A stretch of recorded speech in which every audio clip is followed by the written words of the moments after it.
મારા બાળકને કંઈ કહેવાનું નહીં. શિક્ષકને આમ કહેતા રહેલા પેરેન્ટ્સ કે મારા બાળકને કેમ કહ્યું કે ક્લાસમાં ધ્યાન નથી આપતો, એક વખત કહ્યું સમજ નથી પડતી, આવી રીતે મારા બાળકને તતરાવવાનો નહીં.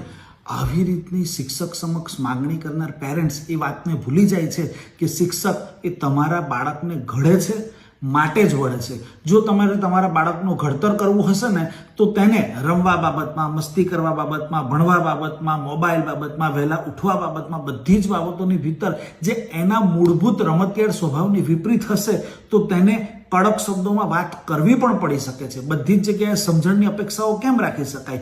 તેથી જો બાળકને ઘડવા માટે થઈને વળવામાં આવે તો તેને ખોટું ન સમજો. એક બહુ સ્પષ્ટ સમજણની વાત છે કે શિક્ષકનું જે આજે કામકાજ રહ્યું છે ને, એક પણ ટકો એને અધિકાર નહીં અને 100% કર્તવ્ય બજાવવાનું એટલે શિક્ષકનું કામ. જો શિક્ષકને સહેજ પણ અધિકાર નહીં આપવામાં આવશે, બાળકને કંઈ જ નહીં કહેવું, બાળકને જે કરે તે કરવા દેવું, કડક શબ્દો